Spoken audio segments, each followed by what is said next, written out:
ठीक आहे. इथे कोण आहे ज्यांना माहीत आहे ते? कॉल नाही उचलत आहे.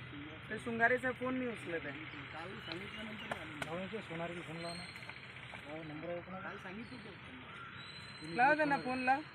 बदली झाली बंदी कुठेही झाली तो विषय वेगळा आहे. आम्ही तर आहे ना, आम्हाला फोन लावायचे.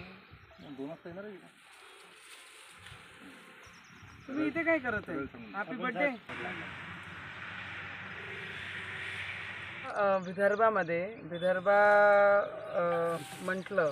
विदर्भ म्हटलं तर पाण्याची टंचाई पहिल्यापासून आम्हाला खूप जाणवते. पण हा पावसामध्ये आम्हाला जी अपेक्षित होता, अकोला जसा 50-60% पाऊस कमी पडला, आमच्या अमरावतीमध्ये 40-50% पाऊस ॲव्हरेज कमीच आहे. आणि बरीचशी ठिकाणी अमरावतीमध्ये काही पिकं खूप चांगले आहे, पण काही पिकांमध्ये जे आम्हाला अपेक्षित जे होता त्या पद्धतीने 10% आम्हाला आमच्या हाती काहीच सापडणार नाही आहे. आणि काल जे पाऊस आला त्याच्यामध्ये थोडासा जीवनदान आम्हाला भेटलं, पण बरेचसे तालुक्यामध्ये आमचे काही लोक इलेक्ट्रिक डिपार्टमेंटचे विरोधात आंदोलन करत होते. कारण की 1:30 वाजता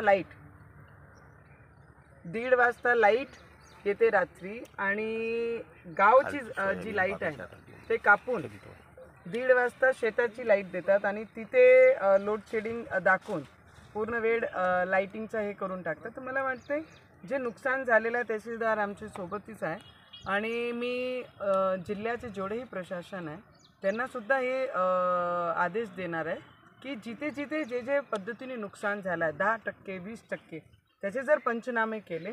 कारण की आता दुष्काळ पडाची वेळ कालपर्यंत आमच्या हाती होती. जर आपण पाहिलं तर हे पिकाचे जर आपण पाहिलं तर या पद्धतीने बरीचशी ठिकाणी या पद्धतीचे पिकं झालेले आहे, आणि तिथे भरपूर नुकसान शेतकऱ्यांचं झालेलं आहे.